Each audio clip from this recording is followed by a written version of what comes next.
Bom dia. A entrevistada de desafios hoje dispensa apresentações.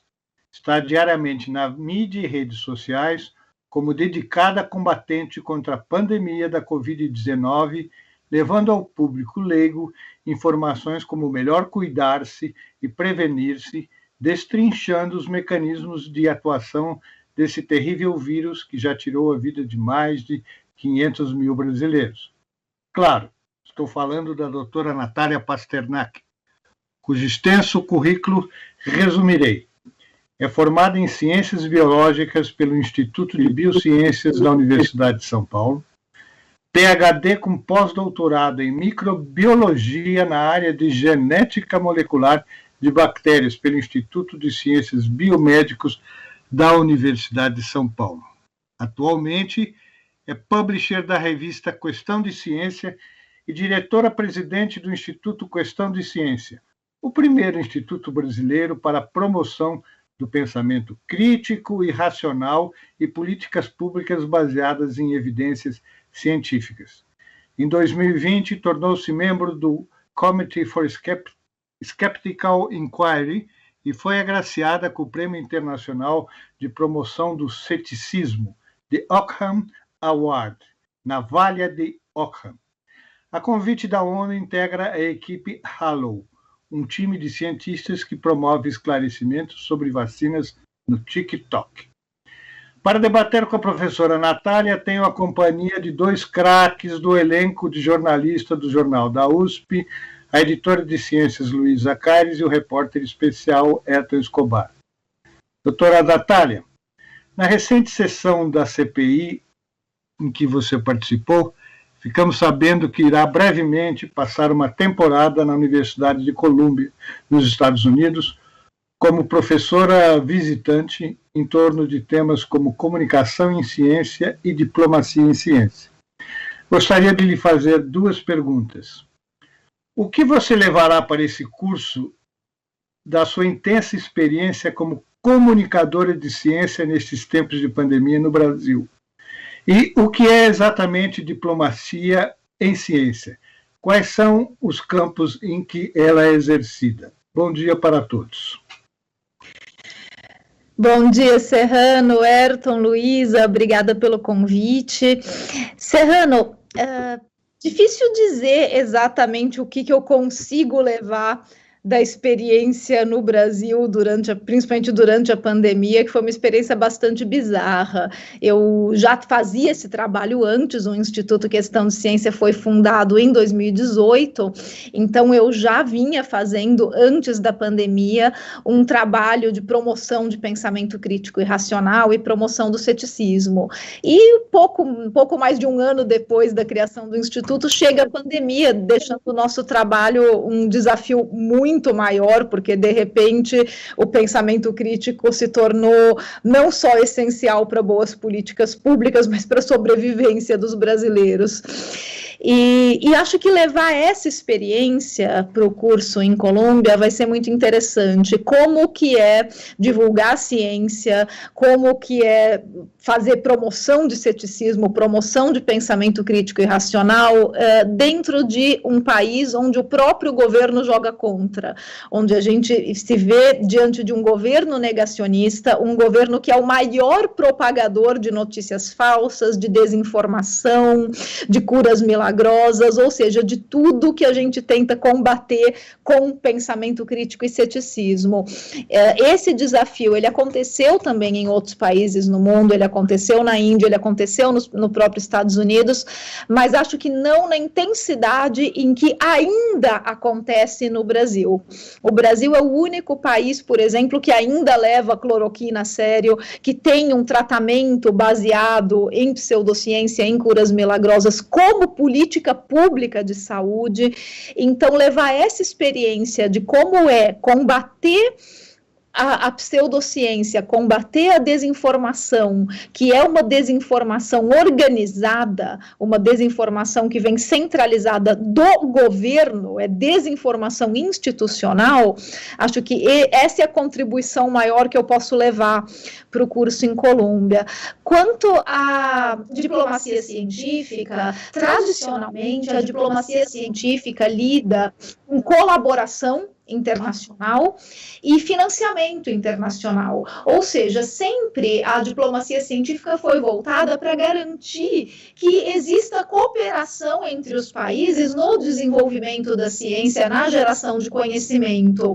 E recentemente, e a pandemia certamente demonstrou isso com muito mais ênfase, a diplomacia científica se vê diante da necessidade de promover políticas públicas globais que sejam baseadas em ciência e não ficar só centralizada na cooperação e financiamento. Ou seja, sair do escopo de só fomentar a ciência para fomentar que a ciência seja levada em conta, que a ciência seja respeitada em políticas públicas que precisam ser globalizadas, para enfrentar problemas que são globalizados, como o aquecimento global, como o movimento anti-vacinas, como o uso de medicinas alternativas que não têm comprovação científica, questões de segurança alimentar que passam por técnicas de biotecnologia. Então, esses todos são problemas globais que, inclusive, foram os temas de um congresso que eu organizei recentemente com o Instituto Aspen, de Nova York, que também, antes da pandemia, já tinha identificado esses problemas e juntos nós queríamos promover essa necessidade de uma diplomacia científica global. Com a pandemia, isso se tornou cada vez mais óbvio. Então, a ideia agora é realmente tentar levar para a Colômbia um desenvolvimento da diplomacia científica que passe pela promoção de políticas públicas baseadas em ciência e órgãos internacionais para fomentar essas políticas públicas de forma globalizada quando elas forem necessárias. Luísa, você como nossa estrela da USP faz a primeira pergunta.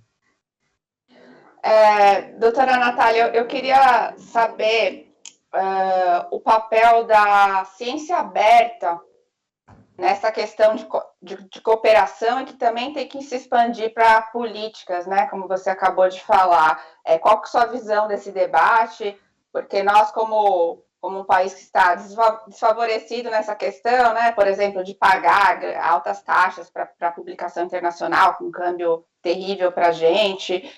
Quais que são as limitações, né, desse tipo de ciência fechada? E, não sei, quero saber a sua visão. Com certeza, Luísa.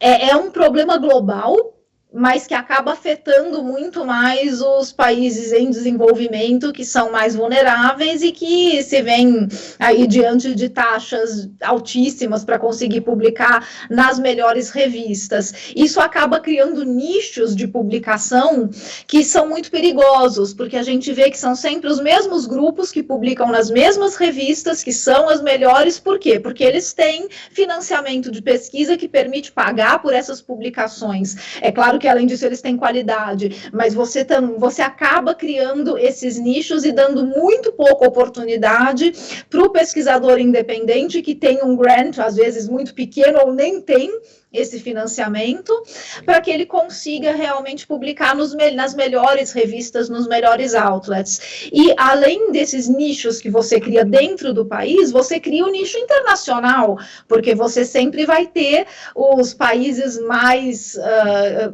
desenvolvidos, que têm mais recursos, com maior acessibilidade a essas revistas. Como resolver isso? Eu não tenho a resposta. Eu acho bastante complicado, eu acho que é um esforço mundial que precisa acontecer, e eu não vejo esse esforço acontecendo. Bem pelo contrário, eu vejo a gente perpetuando esse modelo como se ele fosse o único modelo possível, e com isso uma profusão de pré-prints que durante a pandemia, inclusive, atrapalharam muito o andamento da comunicação de ciência. Você sabe disso melhor do que eu, trabalhando ativamente com comunicação, Ayrton também, o quanto esses pré-prints atrapalharam o nosso trabalho, porque fica pipocando trabalhos que estão incompletos, que ainda não foram avaliados, e muitas vezes a mídia menos experiente acaba pegando esses trabalhos e fazendo um sensacionalismo, fazendo um hype, dando mais visibilidade do que eles mereciam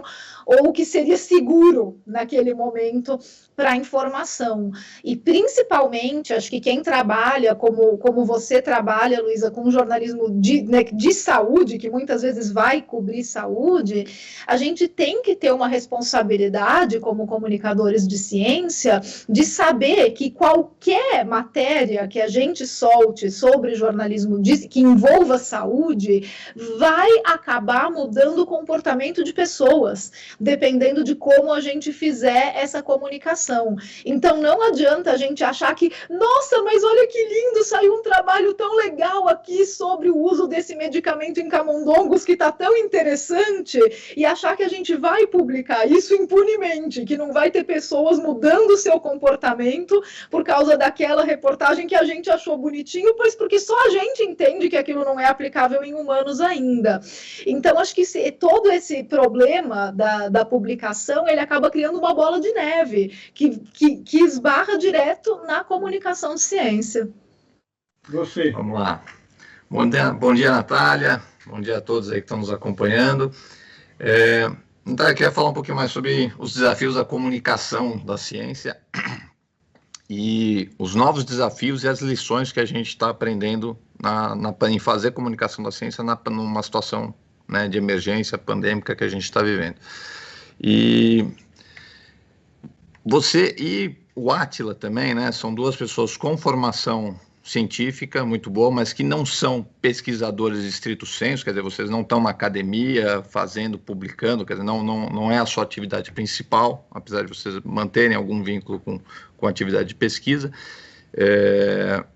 E no início, quando vocês começaram a ganhar um protagonismo muito grande, principalmente no começo da pandemia, isso causou um certo estranhamento dentro da comunidade acadêmica, de falar, mas por que a imprensa está dando tanta atenção para esses youtubers, né, o pessoal, essas personalidades, ainda que tenham uma formação científica, mas que não são pesquisadores acadêmicos, né, como a gente está acostumado a ver, e quer dizer, vocês trabalharam muito bem esse protagonismo, estão tendo um papel, acho, fundamental na comunicação da ciência para a sociedade.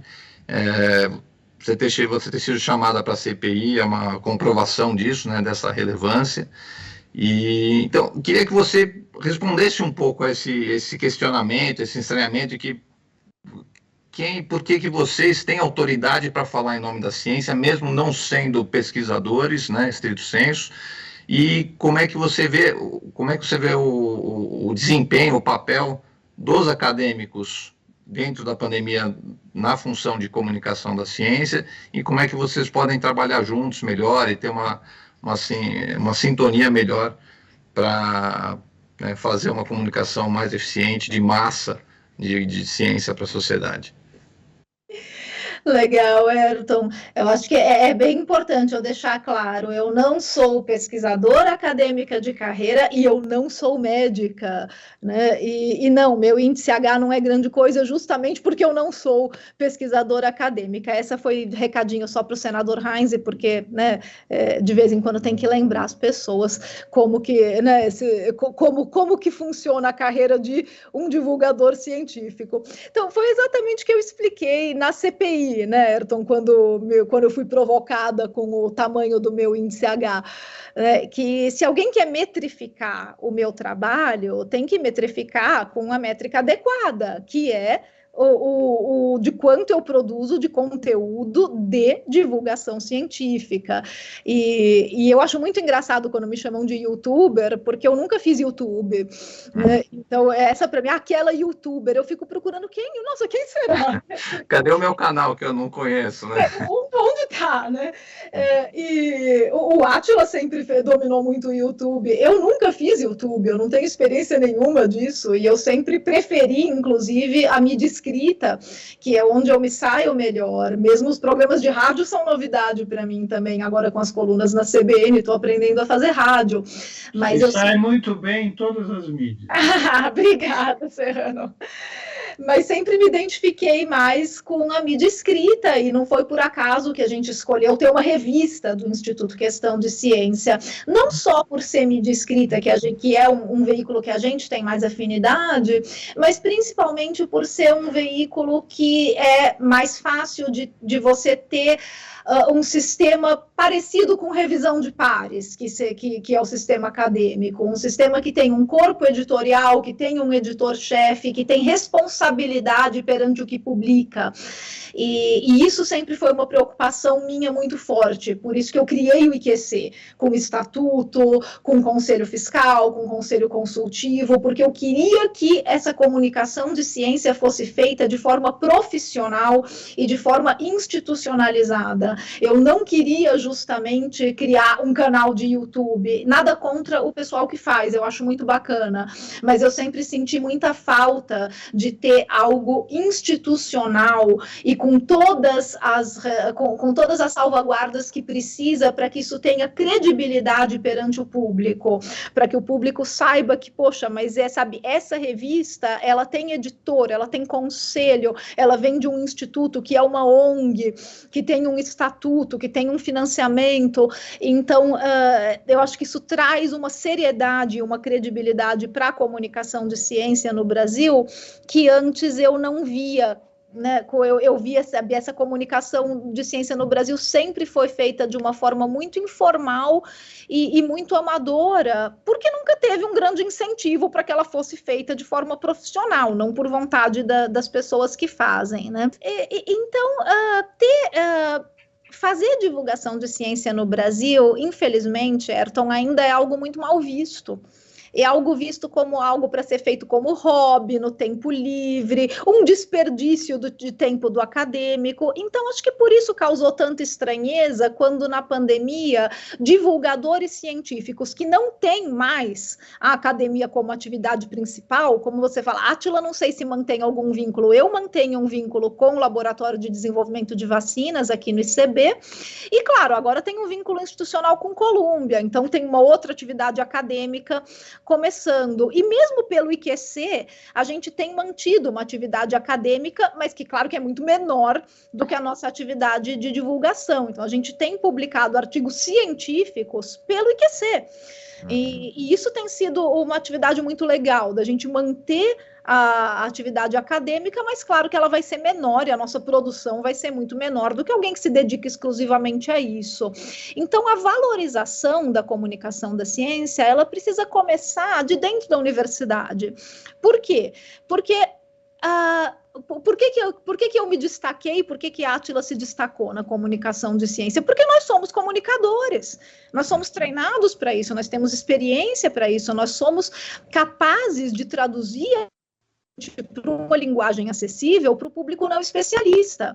Então, era muito óbvio que a gente alcançasse esse protagonismo, não por sermos grandes cientistas de carreira, mas por termos essa habilidade de traduzir a ciência para um público não especialista, que inclui nesse momento não só a população como um todo que está interessada e está querendo informação que ela possa digerir, mas também para os gestores públicos para terem essa informação da forma mais didática possível e poderem atuar durante a pandemia. Então, fazer essa ponte entre academia, sociedade e governo, parlamento, deveria ser algo muito desejado e não mal visto, ou visto como se a gente não tivesse legitimidade para estar ali.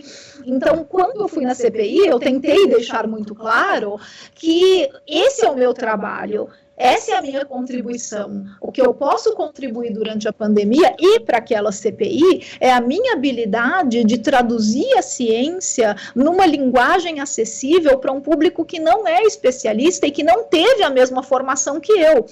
Então, eu consigo fazer esse trabalho e, assim, explicar para as pessoas por que os cientistas sabem que esse medicamento não funciona, por que a ciência sabe que vacinas são seguras e efetivas, mesmo quando feitas em pouco tempo, como aconteceu. Então, Átila e outros comunicadores de ciência, nós temos essa habilidade, porque nós vivemos nos dois mundos, no mundo da academia e no mundo da comunicação, e construir essa ponte é algo que deveria ser incentivado e comemorado, e não algo que deveria ser mal visto, ou visto como, essas pessoas não têm lugar de fala, né, que essa é a frase famosa, não tem legitimidade para falar.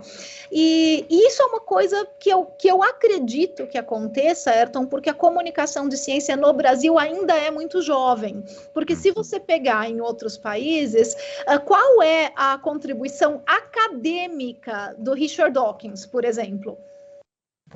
E ele tinha uma cátedra em Oxford, mas a contribuição acadêmica dele como zoólogo, ele fez a carreira dele com divulgação científica, e que carreira, né? Pega a contribuição acadêmica de Isaac Asimov, que foi um grande divulgador de ciência também. Qual foi a contribuição acadêmica do Asimov? Ele fez um doutorado e depois ele ficou alguns poucos anos antes de realmente se lançar como escritor, dando aula na faculdade de medicina. Então, acho que a gente precisa perder um pouco esses preconceitos e entender que são atividades diferentes e que elas têm que ser metrificadas pelo que elas entregam para a sociedade, e não pela produção científica, que obviamente não temos. Essa questão da popularização, nós sentimos no Jornal da USP um fenômeno muito interessante. Em março do ano passado, quando a pandemia começou, a nossa visitação, que era em torno de 1.800.000 views por mês, pulou para 3,5 milhões de views por mês. Era evidente que era não só os próprios leitores tradicionais do Jornal da USP, mas um novo público que foi atrás da academia para saber o que eles diziam, a academia estava dizendo sobre essa pandemia que estava assustando, e assusta até hoje, todo mundo. Ou seja, houve uma sede enorme de busca de informação. E nós estamos hoje com 2.200.000. Restou uma audiência que não era a que nós tínhamos antes. O que é isso? Sede de saber o que está acontecendo no momento delicado da saúde pública, né? Ou seja, a demanda cresceu enormemente e vocês, como comunicadores, foram buscados pelos meios de comunicação como alguém que facilitava o entendimento. E eu acho que o próprio convite para você ir para a Colômbia é uma mostra de como essa questão da comunicação está ganhando cada vez mais importância. Eu queria que você contasse um pouco desse ano e meio que você vai ficar lá, quais são as suas atividades e que temas você vai se concentrar mais. Legal, Serrano. Eu acho que isso é exatamente o que eu estava explicando para o Ayrton, como a comunicação em ciência aqui ainda é muito jovem, a gente não está acostumado a universidades como Colômbia, que tem, por exemplo, um departamento chamado Ciência e Sociedade, que é onde eu vou trabalhar.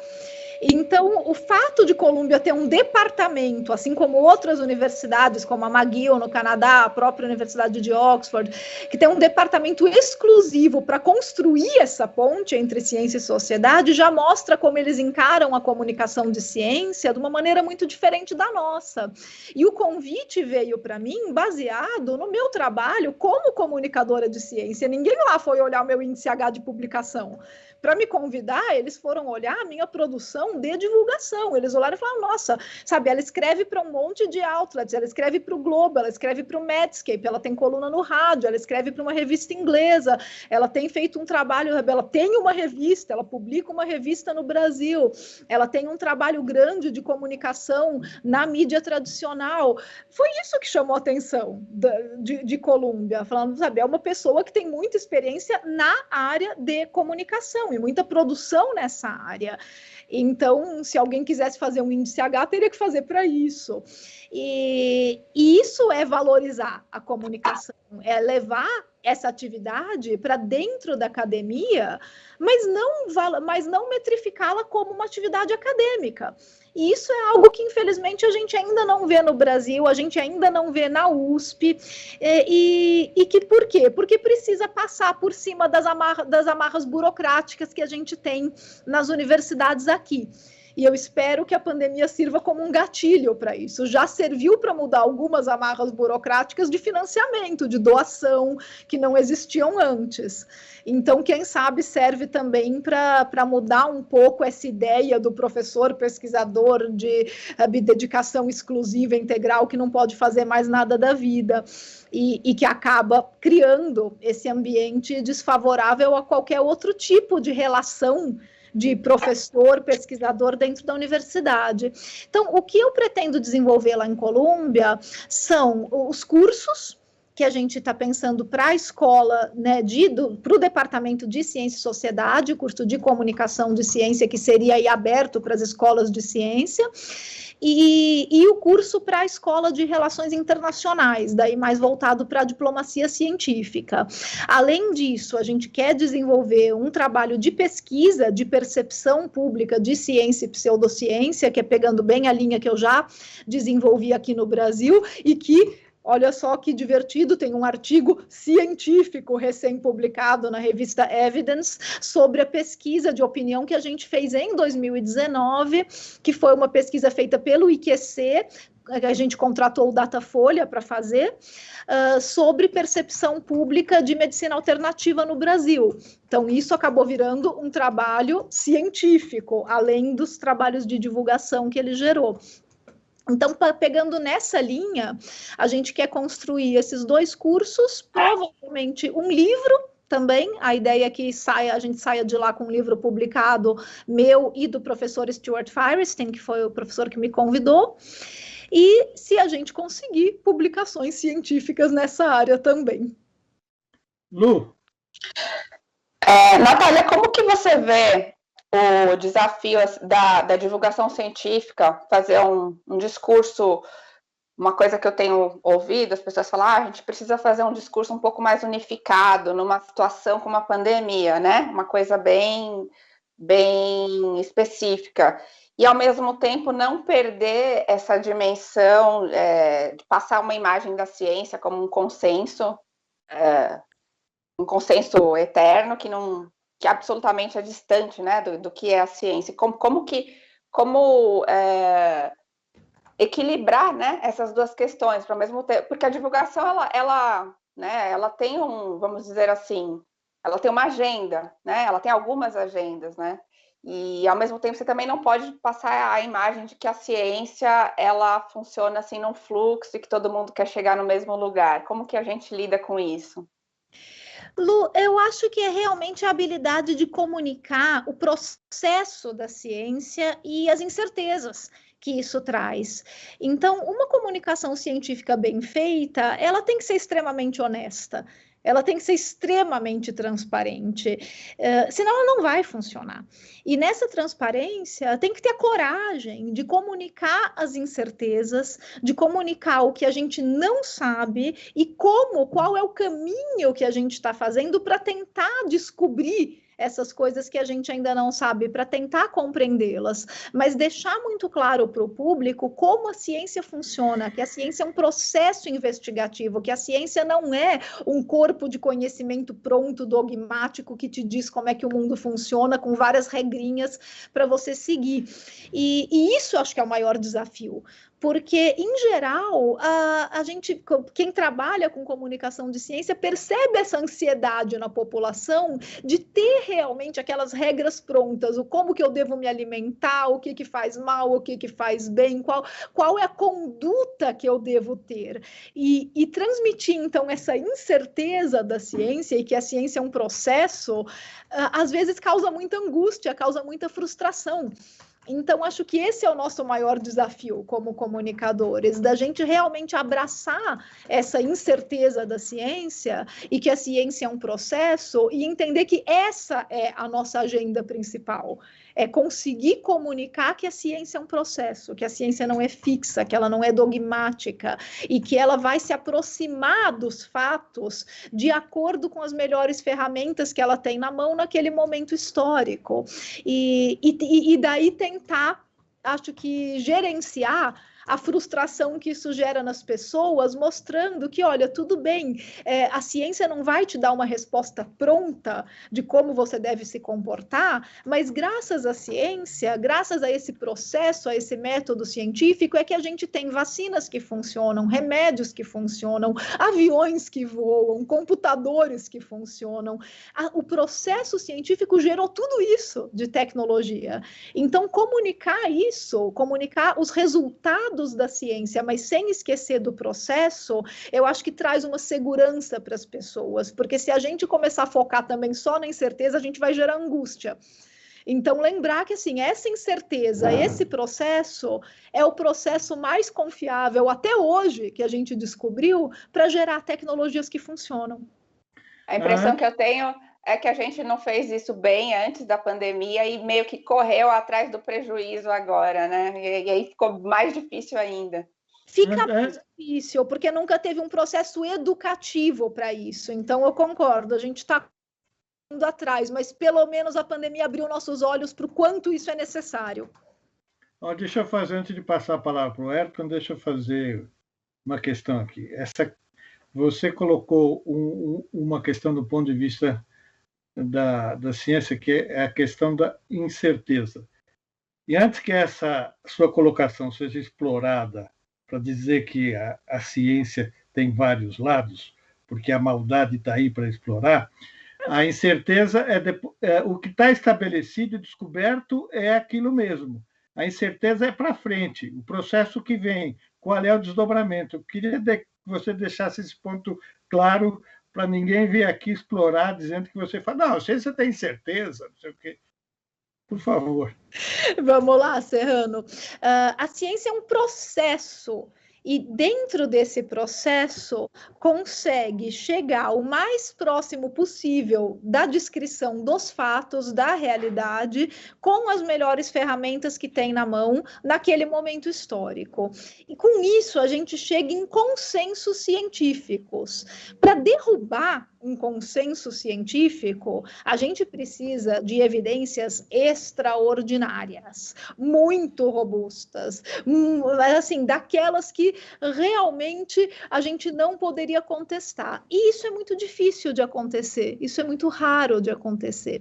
Então, derrubar consensos científicos bem estabelecidos, como o aquecimento global é real e é causado pelo homem, isso é um consenso científico. Então, não é uma verdade absoluta, porque a ciência não trabalha com verdades absolutas, mas trabalha com consensos científicos muito bem estabelecidos e que, para serem derrubados, precisaria de evidências extraordinárias. Não é uma publicação dizendo que, olha, não é bem assim o aquecimento global que vai derrubar esse consenso. Não a cloroquina cabe nesse seu raciocínio, né? A cloroquina cabe aqui, vacinas são seguras, cabe aqui. Então, não é um trabalho que diz que vacinas causam autismo que vai derrubar um consenso científico sólido de que vacinas são seguras e eficazes. Quando a gente tem diversos trabalhos da melhor qualidade possível, mostrando, por exemplo, que a cloroquina não é indicada para a Covid-19, não adianta vir com trocentos trabalhos de qualidade inferior me dizendo que sim, porque os melhores trabalhos já formaram um consenso científico internacional muito sólido. Esse remédio não funciona para Covid. E para derrubar esse consenso, precisaria de uma evidência extraordinária, um trabalho feito com a melhor qualidade possível, mostrando um tamanho do efeito gigantesco de que a cloroquina funcionasse. E isso não vai acontecer, porque já foi testado diversas vezes. E a gente já sabe o resultado. Então, consensos científicos, eles são sólidos. Eles não são derrubados facilmente. E, claro, tentativas existem. Tem tentativas recorrentes de derrubar, por exemplo, o conceito da evolução darwiniana. Até hoje não conseguiram e provavelmente não vão conseguir, mas que tem gente tentando, tem, sempre tem. E olha, tem gente tentando que tem um índice H, assim, que é uma coisa gigantesca. Então, a gente não pode confundir o achievement, né, o sucesso acadêmico de uma pessoa com a capacidade dela de pensar de forma crítica e racional, porque, infelizmente, esses fatores, às vezes, não andam juntos. Então, a gente tem pessoas com uma produção acadêmica na área de pesquisa delas muito grande, com índice H gigantesco, porque publicaram bem em boas revistas na sua área de pesquisa, que acham que a Arca de Noé realmente aconteceu e defendem isso cientificamente. Então, vamos com calma com o índice H, e vamos com calma com as incertezas. O fato da ciência admitir que ela tem incertezas é simplesmente uma humildade da ciência de admitir que ela tem que estar aberta para mudar de ideia diante de novas evidências, se essas evidências forem robustas o suficiente para conseguir mudar esses consensos. Ayrton. Bom, pegando o gancho aí nesse último comentário, Natália, queria te perguntar como é que você recomenda que a imprensa e também as autoridades, no caso mais específico agora da CPI, lidem com os negacionistas, né? Mais especificamente os cientistas negacionistas, né? Tem uma discussão muito grande sobre se vale a pena, por exemplo, convocar os cientistas negacionistas para a CPI, por mais que você questione, apresente evidências que vão, né, negar o que aquela pessoa está colocando, enfim, faça os contrapontos, você está dando um microfone para uma pessoa espalhar desinformação, né? E as pessoas que têm currículo e que, por isso, trazem uma credibilidade muito grande junto com elas. Então, qual que é a sua sugestão para lidar com esses negacionistas, tanto do ponto de vista da cobertura da imprensa, né, quanto das investigações que a CPI está conduzindo? Você acha que está sendo... convocar esses negacionistas para depor está trazendo mais benefícios ou mais malefícios do ponto de vista da informação que está chegando para a sociedade? Ayrton, em relação à cobertura da imprensa, eu acho que teve uma mudança muito bonita esse ano, durante a pandemia, em como a imprensa começou a lidar com essa questão do doisladismo, né, que a gente fala no jornalismo em geral, que é mostrar sempre os dois lados. A mídia brasileira realmente se deu conta, durante esse ano de pandemia, que em ciência não tem dois lados. Ciência é um processo de investigação, não tem como ter dois lados, porque não é uma questão de opinião, é uma questão de investigação da realidade. Então, isso eu acho que foi uma mudança muito bonita que aconteceu na imprensa. É claro que sempre vai ter alguns veículos que ainda se preocupam em dar os dois lados. Eu mesma, em março do ano passado, fiz um debate com 2 médicos cloroquiners, mas foi em março do ano passado. Depois disso, pararam de me chamar para debates. E se me chamarem, eu não aceito, porque eu acho que essa época realmente já passou, já está fechado. A gente tem um consenso científico e ficar chamando, mostrando os dois lados, seria realmente como chamar um astrônomo e um terraplanista para debater o formato da Terra. Então, tem um momento onde a gente tem que enxergar o ridículo da situação, que é exatamente esse. Você não vai colocar um astrônomo e um terraplanista em pé de igualdade para discutir o formato da Terra, como se isso estivesse assim completamente aberto para discussão e fosse uma questão de opinião.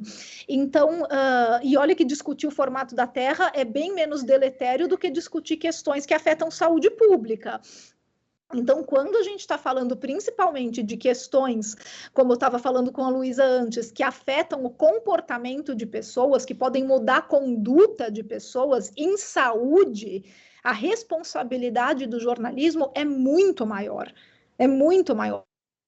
porque não é uma questão teórica abstrata, é uma questão prática, é uma questão que, se não for encarada com muita responsabilidade, vai expor pessoas ao perigo, vai expor a vida dessas pessoas, vai mudar o comportamento dessas pessoas para que elas assumam riscos desnecessários e que podem colocar a sua segurança sanitária, né, em jogo. Então, é uma responsabilidade que eu acho que o jornalismo brasileiro assumiu durante a pandemia e mudou.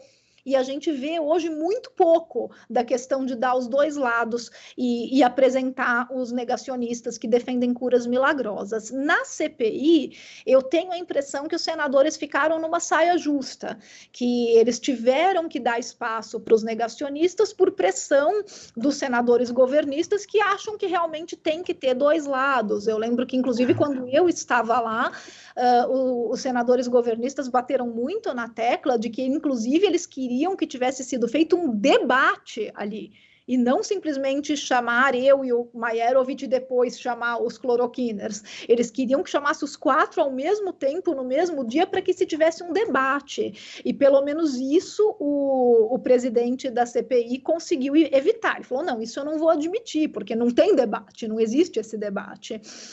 Mas eu acho que eles não conseguiram se livrar de dar uma representatividade para os negacionistas. Eu entendo a saia justa que eles ficaram, mas do ponto de vista da comunicação para o público, isso é péssimo, porque isso traz legitimidade para os negacionistas, isso dá palco para eles, dá voz para eles, e por mais que eles não tenham tido uma cobertura da mídia tão intensa quanto as outras sessões, e eu acho que nisso a mídia fez muito bem, falou, tá bom, os caras estão lá, mas a gente não vai dar palco. Mas mesmo assim, eles foram ouvidos, porque eles estavam lá e milhões de pessoas acompanham a TV Senado, têm acompanhado as sessões da CPI.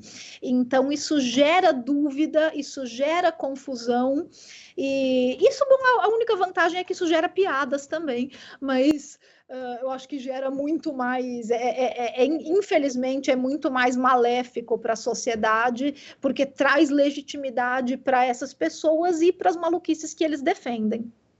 Gera muito conteúdo, entre aspas, para os canais que não ouvem os dois lados, na verdade ouvem só o lado negacionista, né? Gera meme, gera ruído, né? Então, eu acho que atrapalha bastante o trabalho de quem está fazendo uma comunicação séria. Mas eu entendo que talvez no caso deles tenha sido inevitável ali. Lu? Natália, durante a pandemia, a comunicação de resultados científicos por press release, né, comunicados de imprensa, principalmente na questão das vacinas, meio que foi normalizada, né? A gente tem uma impressão que isso foi normalizado, porque a gente que lê um pouco antes os manuais de jornalismo científico e manual de ética na comunicação de ciência, esse é um dos primeiros erros apontados, né? A gente tem aquele caso famoso da fusão a frio, que depois se transformou, na verdade, ninguém tinha conseguido o que tinha argumentado, e todo mundo noticiou aquilo como um super, né, feito. E agora, na questão das vacinas, a gente, como jornalista de ciência, às vezes se sente um pouco em crise, porque ao mesmo tempo que assim, você só tem o press release, e ao mesmo tempo, como que você não vai noticiar o que a instituição que produz as vacinas está falando, né? E as pessoas querem saber. O que você acha disso? Você acha que há foi necessário também, como você falou em relação à coisa da CPI, né? Um mal que naquela ocasião foi necessário. Agora você tem uma visão um pouco paralela a isso, ou você acha que realmente não devemos fazer comunicação por press release em nenhuma situação? Olha, Lu, teoricamente a gente não devia, né? Mas eu também, eu acho que foi inevitável durante a pandemia. Eu lembro quando a gente começou o Diário da Peste, eu e o Maurício, aí a única atividade de YouTube que eu faço, que é o Diário da Peste toda sexta, quando a gente começou, a gente estava assim decidido que a gente não ia falar de press release, que se aparecesse press release a gente não ia falar, nem pré-print. E foi impossível, porque isso cai na mídia e se a gente não comentar é pior. Então, a gente acabou decidindo pelo mal menor, que era explicar o que era aquele comunicado. Então, falar, olha, gente, realmente apareceu um press release da empresa tal falando da vacina, é um press release, então a gente ainda não tem paper, a gente ainda não tem nem pré-print, a gente não tem os dados científicos, mas eles decidiram comunicar e então a gente vai explicar para vocês o que eles estão comunicando. Mas sempre com esse cuidado de falar, olha, é só um comunicado de imprensa, isso não é um trabalho científico e a gente ainda não tem os dados científicos para avaliar. Mas se a gente não falasse nada, a gente achou que ia ser pior, que isso ia realmente ser explorado por gente menos experiente em fazer essa comunicação de ciência e que de repente ia dar aquilo como uma verdade pronta. Outra coisa que a gente sempre comentou muito, principalmente o Maurício fazia bastante essa brincadeira no começo, nos primeiros press releases de vacina, é que ele falou, gente, isso aí está sendo usado para movimentar o mercado de bolsa de valores, muito mais do que para realmente comunicar para as pessoas. Então, você via que uma empresa soltava um press release e as ações subiam. Né? E realmente foi algo que para quem trabalha com comunicação de ciência, a gente também não está acostumado com esse tipo de exploração econômica da ciência, que foi algo que a gente teve que se adaptar, porque apareceu e continua aparecendo uma exploração econômica e política da ciência durante a pandemia. E eu acho que esse também foi um desafio para quem estava acostumado a comunicar a ciência pela ciência. Então, mesmo eu, que já fazia um trabalho onde a ciência era muito politizada, que é um trabalho de promoção de pensamento crítico, falar de medicina alternativa sempre foi algo politizado, então, pelo menos no IQC, como a nossa missão sempre foi políticas públicas, a gente já estava muito acostumado com essa fusão, com esse mau uso da ciência em políticas públicas, mas a mídia não, porque isso geralmente não era muito explorado. Então, eu acho que foi uma mudança de rumo aí que também precisou de várias adaptações no caminho. Eu quero aproveitar esse tema, à luz da minha experiência profissional, que é absolutamente normal que laboratórios publiquem informações sobre pesquisa de remédio, etc., dentro da sua atividade empresarial. Não cabe aí dizer que eles estão burlando a ciência ou qualquer coisa. O seguinte, o que cabe, acho que você colocou bem, Natália, aqui, quando o cientista ou o divulgador de ciência tem oportunidade de se manifestar, fazer as devidas ressalvas sobre em que estágio está aquela pesquisa daquele medicamento, enfim, fazer o approach a partir do ponto de vista da ciência. Porque as outras formas de manifestação não deixam de ter sua legitimidade. Num jornal de interesse geral, é difícil imaginar que só a visão científica vai ter a prioridade na demonstração de fatos e notícias, etc. O papel do divulgador científico, eu imagino, é entrar na discussão e mostrar que, do ponto de vista da ciência, aquela pesquisa ou aquela proposta tem essa qualidade, esse defeito, esse negócio, etc. Né? Então, na verdade, a divulgação científica, no fundo, acaba participando com a sua visão de um debate onde tem vários vieses, como você mesmo colocou, o viés político, o viés econômico, o viés das empresas do mercado farmacêutico. Né? Então, o que eu acho é que a visão científica tem que ter participação e ser a voz da ciência que diz, olha, isso aqui tá bom, isso aqui não é bem assim, isso aqui falta muito, isso aqui estão pondo o carro diante dos bois. Né? Ou seja, participar do debate e brigar por ter espaço no debate. Perfeito, Serrano. Eu queria aprofundar um pouco mais a questão do negacionismo. Você acha que a gente está virando o jogo, conseguindo pelo menos equilibrar as forças? Aí a A minha sensação é que no início da pandemia tomamos um banho, quer dizer, como você falou no início, quer dizer, a gente está lidando com uma máquina de produção de desinformação que chegou à pandemia muito bem estruturada e funcionando a pleno vapor, quer dizer, só agregou essa questão da pandemia numa produção de desinformação que já estava em curso, mas começo a perceber surgindo canais no Twitter, né, perfis no Twitter, canais e tal, começa assim, pessoas que estão começando a usar a mesma estratégia de comunicação que funciona muito bem para desinformar, mas usando essa mesma estratégia para né, trazer informação verídica, né, para as pessoas. Então, não sei, como é que você está vendo esse jogo aí? Então, e se não estamos virando o jogo, o que falta ainda? Quais são os players que precisam talvez se engajar mais ou estratégias diferentes que precisam ser adotadas para que a desinformação não vai sumir, né? O que a gente precisa é se sobrepor a ela. Então, como fazer isso?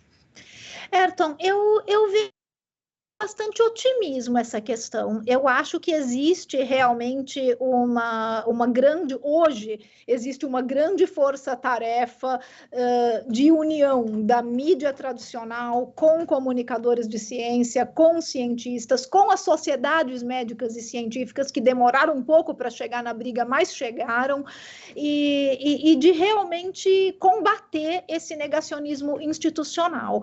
Agora, o negacionismo é institucional. Eles realmente têm uma máquina de desinformação que nós não temos, mesmo com a mídia brasileira mobilizada. Então, por um lado, é muito bonito e dá muita esperança ver que o negacionismo tem cada vez menos espaço na mídia brasileira. A mídia brasileira está engajada contra o negacionismo. O próprio fato de eu ter ido ao Senado Federal chamar o presidente da República de negacionista e mentiroso é um ganho muito grande. Eu não esperava poder fazer isso no Brasil, na situação política que a gente se encontra. Poxa, eu Senado e chamei o presidente da República de negacionista. E por mais que isso possa atrair trocentos mil haters, eu falei no Senado. Então, eu acho que é um ganho muito grande. E isso onde existe espaço para a gente falar de coisas legais, de coisas interessantes, de coisas curiosas, mesmo que eu mesma não faça isso, eu gosto de ler sobre elas. E que mesmo no meu trabalho... Queria até respondendo à pergunta, uma dificuldade técnica que nós tivemos. A pandemia chamou a atenção da população como um todo e a divulgação científica, até para explicá-la, cresceu enormemente. Mas voltando a uma época normal, esperamos que voltemos a essa época normal brevemente. Voltando a uma época normal, como vai ficar a divulgação de ciência? Será que vai cair o interesse? Vai cair, Serrano, certamente. A gente está no meio de uma crise sanitária, onde, de repente, as pessoas estão interessadas em saber como funciona um teste clínico de vacina. Isso não é o padrão, isso não é normal. A gente deve voltar para um patamar mais corriqueiro da divulgação científica, onde, inclusive, vai abrir espaço para a gente falar de outros assuntos, para a gente voltar a divulgar assuntos de ciência que não são urgentes, mas que são importantes, mas que são bonitos, que são interessantes. Há quanto tempo que a gente não tem oportunidade? Eu não faço esse trabalho no IQC, mas eu sei que vocês fazem na USP, que é divulgar a beleza da ciência, divulgar coisas interessantes, simplesmente porque elas são interessantes. Não tem mais espaço para isso hoje. Então, por um lado, eu espero que sim, que a gente volte para uma época onde existe espaço para a gente falar de coisas legais, de coisas interessantes, de coisas curiosas, mesmo que eu mesma não faça isso, eu gosto de ler sobre elas. E que mesmo no meu trabalho, que a gente possa voltar a falar de outras políticas públicas que também são relevantes e também são baseadas em ciência, mas que não são emergências e que nem por isso são menos importantes. A gente estava, por exemplo, logo antes da pandemia, com alguns problemas que a gente queria muito abordar, mas que foram atropelados pela pandemia, que eram problemas das leis de cesárea no SUS, problemas das leis de constelação familiar no judiciário, necessário, são políticas públicas também que precisam de base científica para serem bem implementadas e que a gente teve que deixar colocar de escanteio para cuidar só da pandemia. Então, por um lado, sim, eu espero que a gente volte a essa normalidade de poder abordar outros assuntos, mesmo sabendo que a ciência vai aparecer muito menos no Jornal Nacional, mas continuar aparecendo nos veículos que costumam fazer essa cobertura e vai continuar aparecendo nas políticas públicas que não são emergenciais, mas que não são menos importantes. Então, acho que a gente vai voltar para um estado de normalidade, mas eu acho que a pandemia deixa um legado. E eu acho que esse legado é, primeiro, o aumento do interesse por ciência, e que se fazer um bom trabalho, a gente vai conseguir levar esse público, inclusive para esses outros temas que não são urgentes. Então, a gente conquistou um público que, de repente, nunca tinha ouvido falar de ciência, nunca tinha prestado atenção, e agora está antenado, está interessado. Então, agora vai depender da nossa habilidade de manter esse público junto com a gente, e de dar coisas interessantes para continuar fazendo esse trabalho de letramento científico, que é tão importante para o próprio exercício de uma cidadania responsável. Outra coisa que eu acho que vai acontecer é que as pessoas também estão mais inclinadas para perceber a importância da ciência em políticas públicas. E essa ponte foi uma ponte que se construiu com a pandemia que a gente não pode deixar quebrar, a gente não pode deixar morrer. Então, a gente tem que continuar fazendo essa ponte entre academia, sociedade, governo e parlamento, mesmo fora de uma emergência. Esse espaço que eu tive no Senado Federal, eu espero que ele não seja um espaço restrito à emergência, que eu consiga, então, construir esse espaço de uma forma permanente, como existe em alguns outros países, como a Inglaterra, como em alguns estados também dos Estados Unidos, onde essa conversa é permanente, onde existem fóruns mensais ou bimensais de conversas entre comunicadores de ciência, cientistas e parlamentares que querem simplesmente estar mais bem informados sobre os assuntos nos quais eles precisam legislar. Então, se a gente conseguir manter essa ponte viva, por mais que a gente não apareça no Jornal Nacional, a gente vai continuar influenciando políticas públicas para que sejam baseadas em ciência e a gente vai manter um público interessado em ciência nos diversos veículos onde isso for, onde a gente conseguir fazer essa comunicação. Bom, professora Natália, a nossa conversa seria infinita, a senhora tem um compromisso agora. Nós esperamos, desejamos boa viagem, parece que você vai, semana que vem, para os Estados Unidos, uma estadia proveitosa lá e que, na volta, traga mais visões, insights, que nós estaremos à disposição aqui para divulgá-los e ajudar no debate à ciência, que é uma das missões do Jornal da USP. Eu quero agradecer a presença da Luísa Caires, do Ayrton Escobar nessa entrevista, agradecer a sua disponibilidade e até a próxima. Obrigada, Serrano, obrigada, Ayrton, Luísa, foi um prazer, e eu estarei nos Estados Unidos, mas se a pandemia mostrou alguma coisa, é que, olha só como tudo pode ser feito de forma virtual, então vou estar por aqui, vou estar sempre perto, e espero voltar cheia de ideias e novas colaborações. Obrigada, Serrano. Até logo. Até logo, obrigado, gente.